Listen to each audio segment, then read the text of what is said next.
What's up, guys? Welcome to the 2019 ESPN Fantasy Football Primer.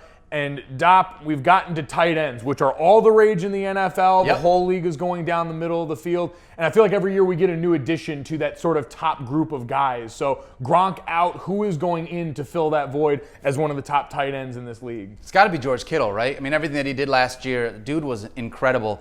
Obviously, you have Travis Kelce, who's number one off the board. He's coming off in draft somewhere in the middle second round.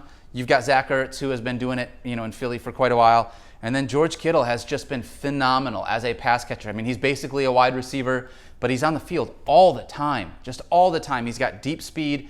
I love, if I can get one of those three guys, Travis Kelce might be a little early for what I feel comfortable with, mid-second round, just with where the value's at. But if I could get Zach Ertz or George Kittle in one of those, somewhere in the third round, I would love to snag one of those guys because there definitely is a drop-off from that tier 1 to those tier 2 guys. I was going to say, so those guys you could see in the first 3 rounds going there. Next tier down, who are those guys and what range am I going to find them in? For me, it's Evan Engram. I really like him. Obviously, there's a huge question mark at quarterback with the Giants. Is it going to be Eli Manning and what it is that his career has become at this point, or Daniel Jones?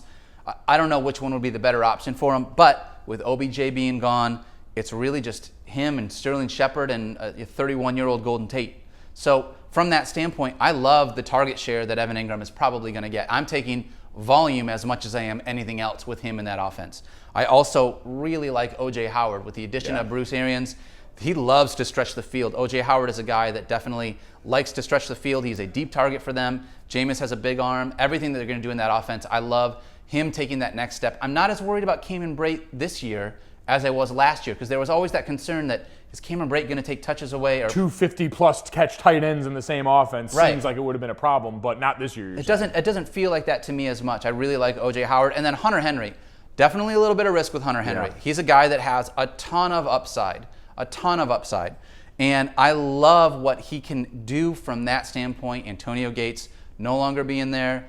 He could easily have 8 to 10 touchdowns as a red zone target. But I think he can stretch the field and be that guy that can operate outside of the 20s as well. So that's my second tier, Engram, O.J. Howard, and Hunter Henry. I really like those 3. We know Hunter Henry, if nothing else, Phillip Rivers operating off muscle memory, very used to throwing to the tight end spot. 100%. So just end up in those same places and you should be good. All right, after that, tier 3 guys, who are we looking at here? Because I know this is a position where it's going to start to drop off pretty soon. Pretty quickly. So if I'm not getting someone in those first 2 tiers, in my opinion, I have to get someone in this 3rd tier. Because after this, it is just, who knows what's going to happen. So for me, it's Jared Cook going to the Saints. We've seen him do some stuff. He's been back and forth in his career, sometimes putting up big numbers, sometimes not. I love what he could potentially do in the Saints offense. If you're going to wait on tight end because you want to go somewhere else or your draft falls the right way where you get a guy you weren't expecting in some of the middle rounds, then you can wait. Take Jared Cook there because with that Drew Brees offense, I really like him a lot. Eric Ebron. I'm a little bit concerned with Eric Ebron. He was so efficient last year, caught a ton of touchdowns. Jack Doyle's still a really good tight end. And so between Jack Doyle, T.Y. Hilton, Devin Funchess, Paris Campbell, everything that they have there, I don't see a repeat. There's definitely going to be a regression of Eric Ebron's touchdowns, which is why he falls a little bit for me. And then David Njoku. I love the talent with Njoku. It's just they've got so many weapons on that offense. I don't see him in that second tier where he's just not going to get as many looks as I think an Evan Engram or a Hunter Henry or O.J. Howard will get. All 3 of the guys in your 3rd tier sound like they suffer from the same problem, which is the one ball phenomenon. There's only one ball for all the guys on this offense, and so unfortunately, these guys end up being the odd men out when the talent is so good elsewhere. All right, you mentioned it falls off. I've got to get one of those guys. Let's just say I'm a complete renegade. Let's say everything has fallen apart and I've gone absolute zero dark tight end in this. If I'm going to completely disregard the position, who are the guys I could snag late to just try and give me something if I'm going to disregard this almost entirely? For me, it would be Vance McDonald. He would be the guy that I would be targeting first and foremost.